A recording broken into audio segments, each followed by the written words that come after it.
A company of innovation from the beginning. A company of legends through innovation. The innovation leader.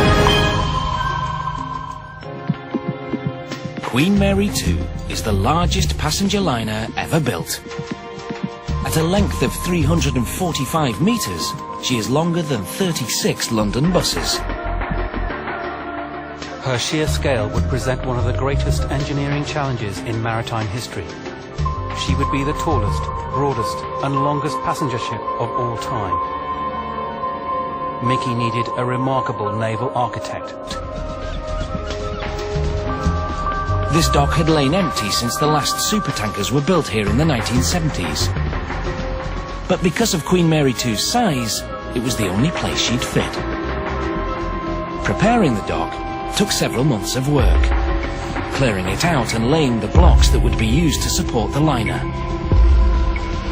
Underneath these blocks, there were 2 meters of reinforced concrete. The concrete, together with the metal beams and their top cushion of wood, would provide support for the gigantic liner. There were still 22 beams left to finish dressing, because each one required a wooden sleeper, which needed measuring. We have already leveled the beams, and all that is left to do is the wood, which has been measured and is being cut at the steelworks. The support bed was designed to follow the contours of the bottom of the liner to within a tolerance of 1 centimetre. The wooden sleepers would compress to accommodate any variations as the liner got heavier with each new fitting. One beam like this supports 300 tons, and those that are at the stern of the ship, because it is the heaviest, they can support 600 tons. This was a new procedure for the shipyard, and one made ready in just the nick of time. On the day of the float-out, the hull would be guided precisely onto her new supports by laser.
ship's architect Stephen Payne faced the challenge of balancing the extra cost of a steel liner against the revenue from the number of passenger cabins. To make the sums add up, he'd have to think big.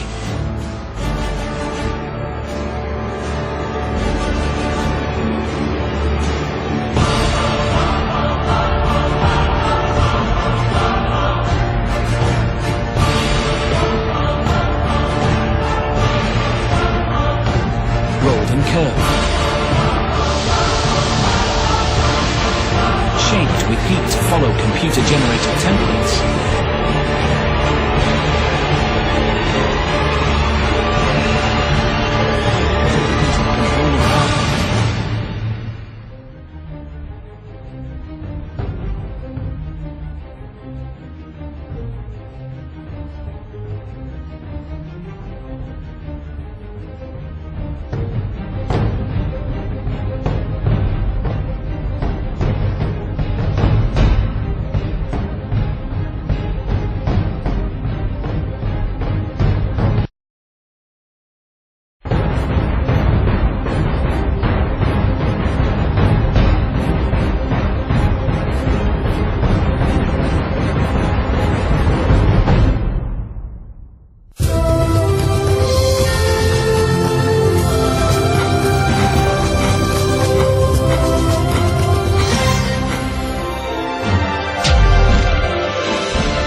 First, they divided the entire ship into 98 blocks.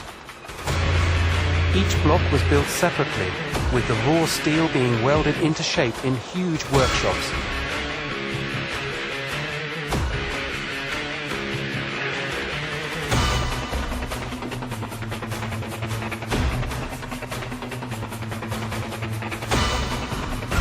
Please lay the first section of my new ship.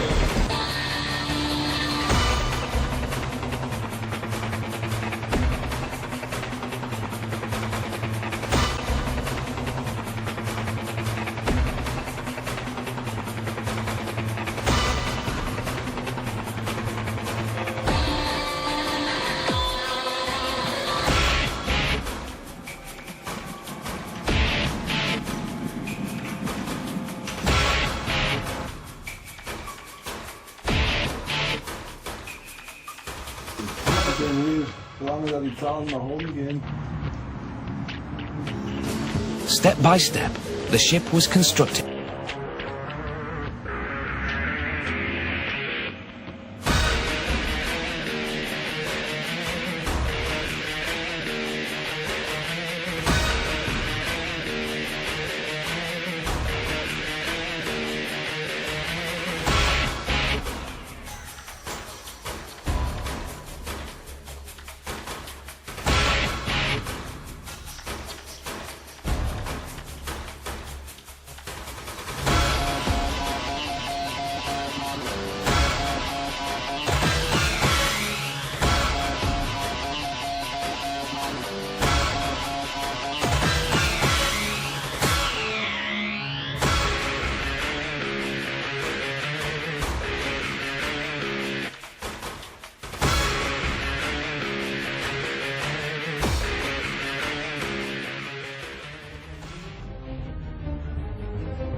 It's really hot. Better put your helmet back on. An accident can happen anytime. You joking, right? Ah! That's why we wear safety gear. Whoa!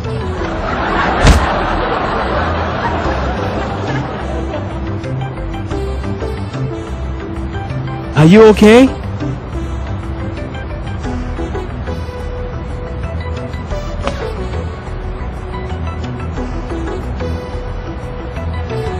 Now, do you understand the need for your standard PPE? Yes, I suppose. So, make sure you have your helmet on. It will protect you from any possible injury. And make sure you have your safety boots as well. Wow, that really helps. Your safety glasses protects your eyes. Earplugs will protect your hearing.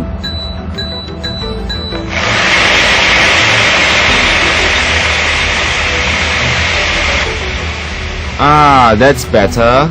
And always hook up your safety belt or safety harness when working at height. Remember, your standard PPE are there to protect you. So always have them on.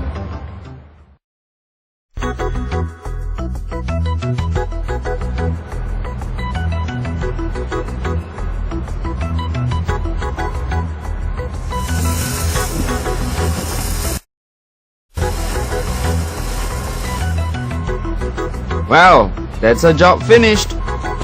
Why was the barricade removed? You should not remove the barricades. Put it back immediately before someone falls in and gets seriously hurt. Okay, I'll get right to it. Huh?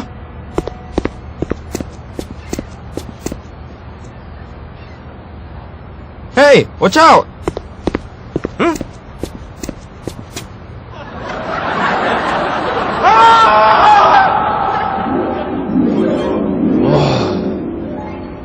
That's exactly what could have happened if you left the barricade open.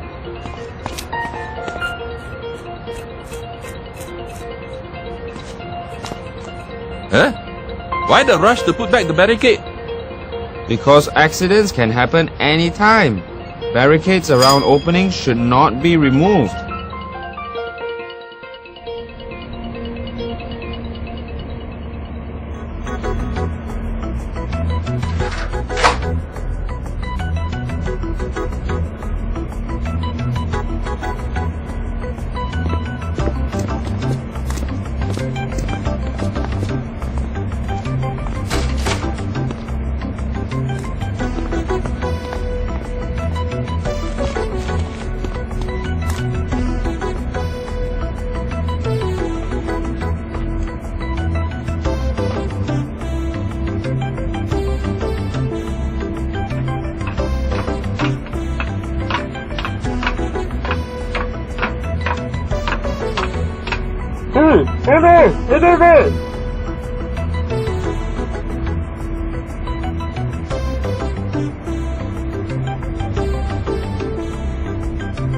Stop right where you are.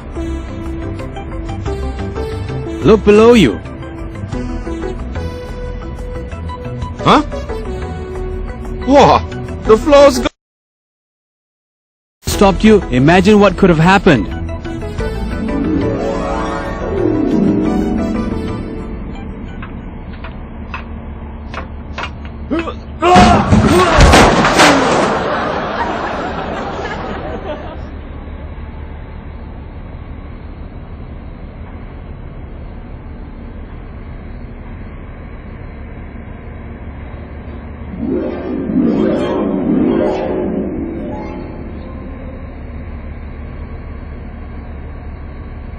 Always respect and understand warning signboard and scaffold tag. And heed warnings from co-workers. They are concerned about your safety. Yes, I will remember that from now on. Did you touch up the spot? No. They were dismantling the scaffold, and I almost got into serious trouble. Hey, are you alright? I'm fine, but I learned my lesson. Always respect the warning signs and barricades. Heat warning from your co-workers, and always hook up your safety belt or harness when working at height.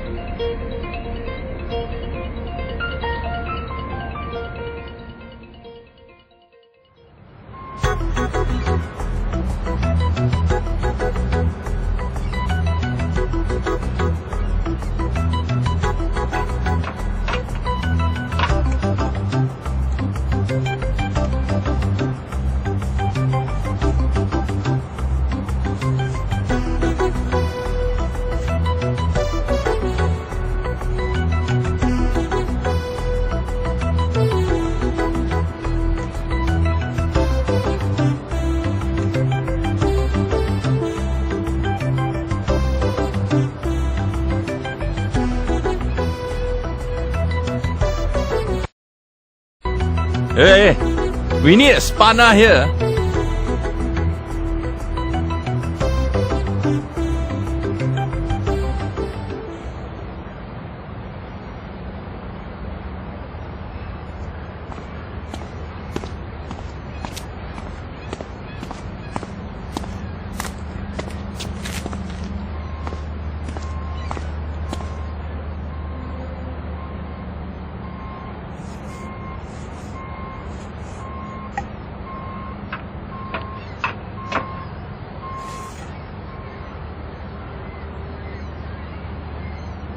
Stop right there.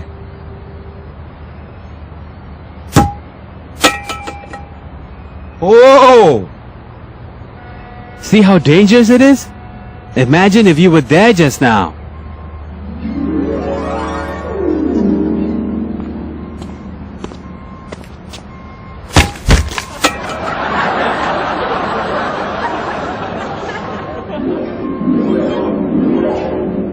You could have gotten seriously hurt.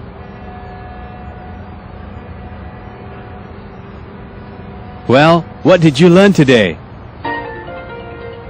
Always obey warning sign. You must not enter barricaded areas.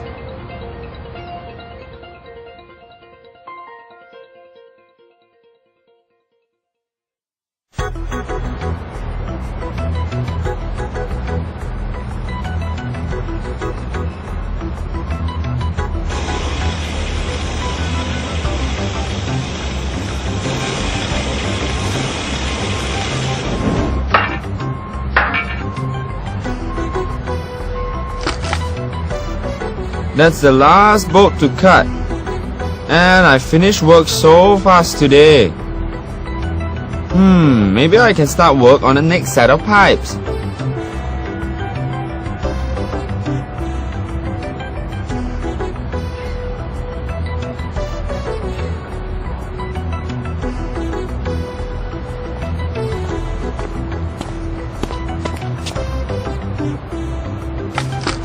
Wait a minute.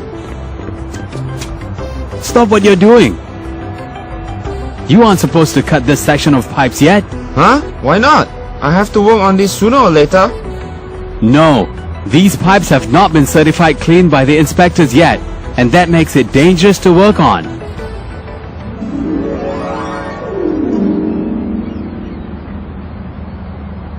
Had you carried on with hot works, and there are all residues that are not cleared, it will cause the entire section to heat up.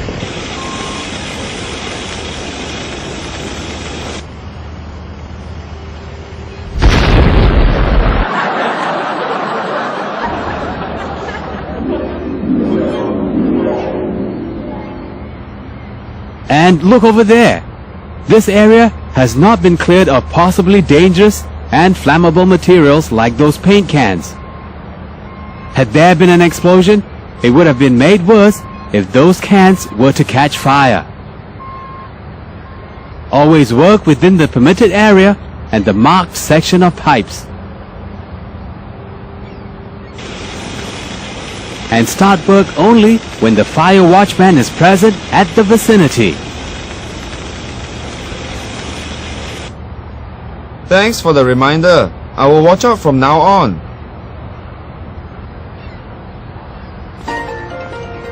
Hey there, where did you go?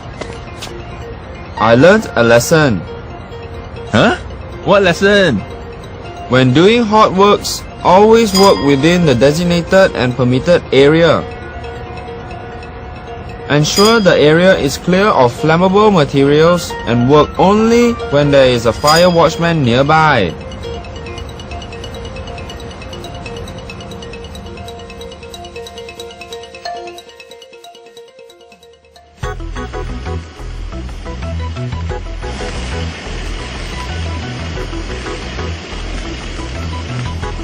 Alright, it's lunchtime. Let's all go get something to eat. Okay!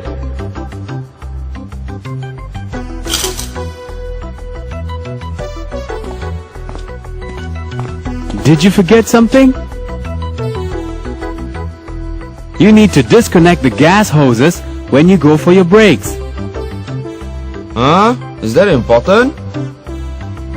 Of course, especially in confined spaces like the ballast tank.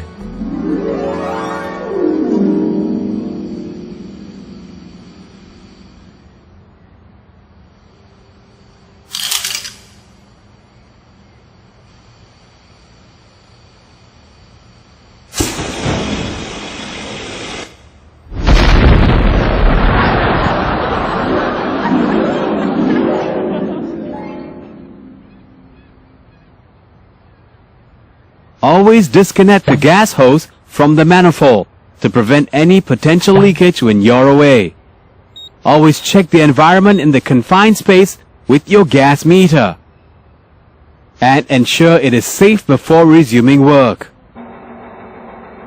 Also ensure that you have adequate ventilation. I will pay careful attention from now on.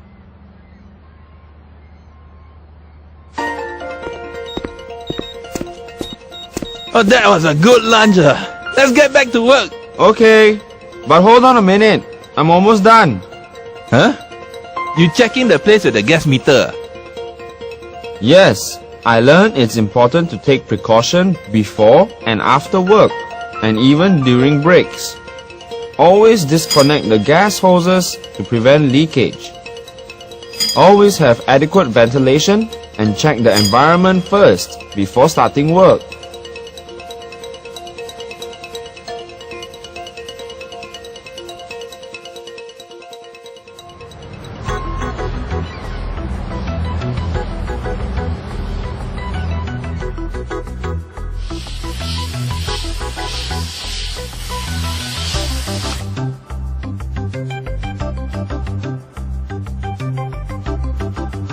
Supervisor, it's really dark in here.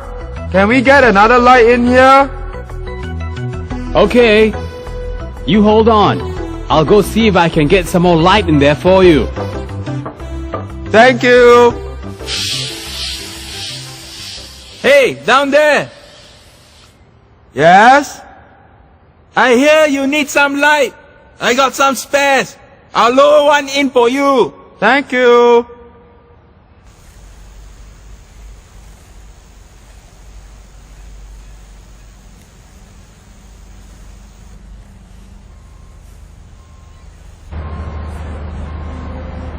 Hey, wait, what are you doing? What? I'm just providing him with the light he needs. Is it an explosion-proof light? Huh? What's that? Whoa! I got it.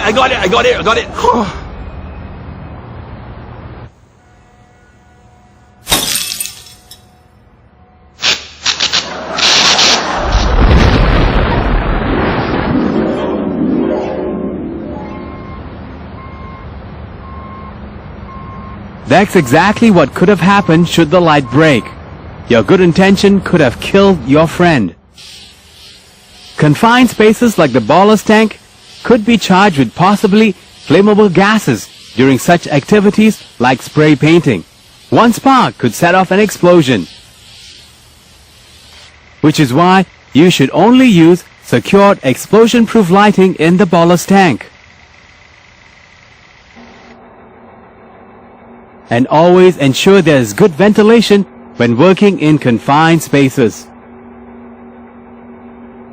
All these measures are meant to keep you and your colleagues safe. So do remember to follow closely. Yeah, you're right. It is better to be safe than sorry.